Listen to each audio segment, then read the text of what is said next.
Well, welcome to another session of Ask the Science Officer. And today we're going to talk about a couple of questions that have come in over the past few months. Things that you may not understand that we talk about in our forecast discussions. So one of the questions we're going to look at here is radiational cooling. And we talk about the Pine Barrens here on eastern Long Island. Why do the temperatures get so cool there? Well, first of all, we have to look at our atmosphere and what's above us. So for the atmosphere to cool off, which happens at night when we have no incoming solar radiation, the radiation from the Earth will go back up into space. And that's truly dependent on many factors. One of the most important, though, is the amount of moisture in the atmosphere.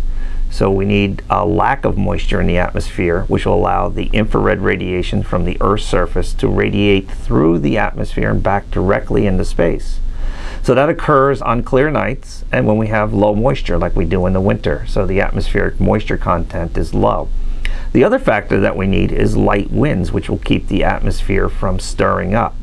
So on a clear night with light winds in winter, we usually see good radiational cooling. But the question is, why does it happen so much out here in the Pine Barrens? And it relates to the fact that most of this area is undeveloped, so we have little heat island effect. The ground can radiate better, and the fact that the soils are sandy in nature. So that allows the moisture to, the temperature to radiate, the heat energy to radiate quickly due to the specific heat content of the sandy soils. So we get some really cold temperatures out here on the eastern part of Long Island. In fact, some of the temperature gradients can be dramatic on the order of 15 to 20 degrees Fahrenheit over a short distance.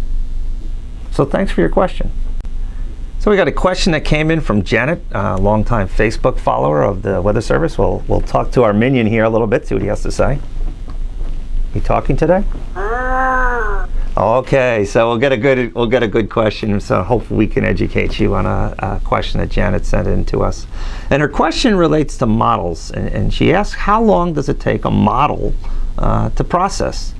Well, first of all, let's talk about models and how they work a little bit, and we'll break it down into three simple parts. The first part of doing a numerical weather simulation of the atmosphere is to assimilate the data. Make the first guess of what the current conditions or the initial conditions are of the atmosphere. So that's really the first part, where all the data gets assimilated into a data assimilation system.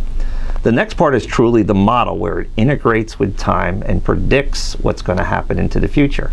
And then we actually have a third part to the model forecasting, which is called post-processing, taking all the ones and zeros and turning them into weather maps so that we can look at the data and the output. So there's three parts there. Now, how long does it take in terms of time to do that? Well, in general, our models take about 1 to 3 hours to process.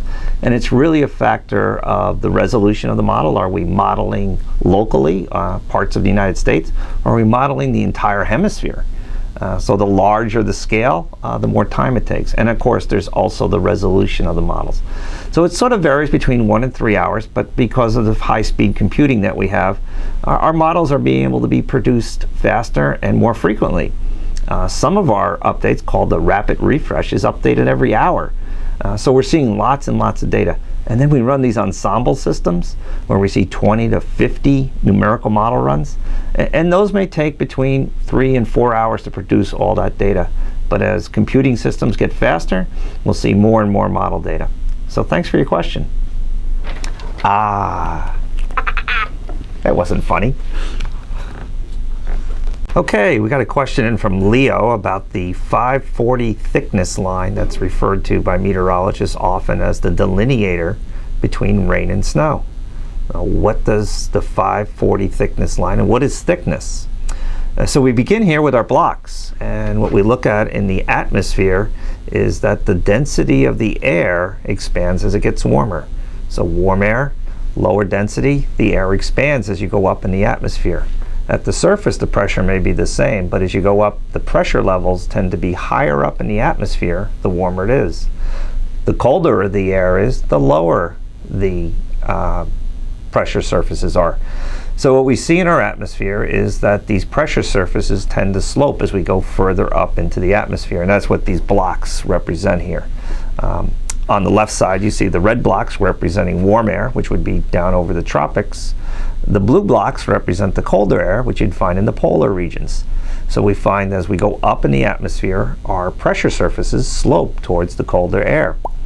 And based on research done long time ago, the 540 decameter, 540 decameters of thickness between 1,000 millibars and 500 millibars turned out to be a pretty good delineator between rain and snow.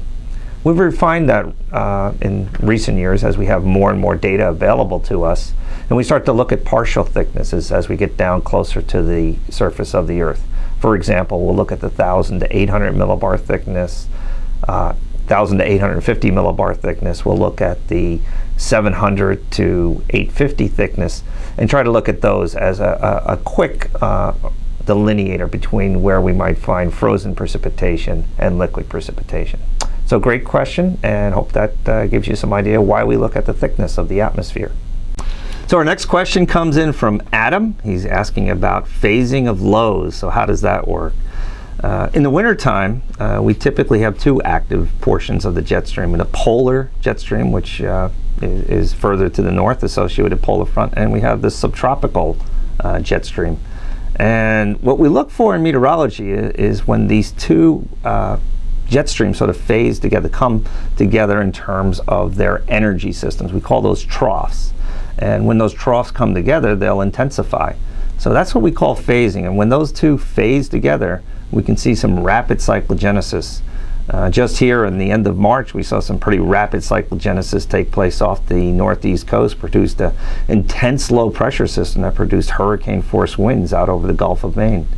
So the phasing of the troughs together results in rapid cyclogenesis, and that's what we call phasing of lows. And thanks for your question, Adam. Okay, so the Minion and I will be here working on some new questions for you over the couple of months, and keep sending those questions to us, and we'll try to answer as many as we can. So thank you, and we'll take the groundhog and put him away for another year.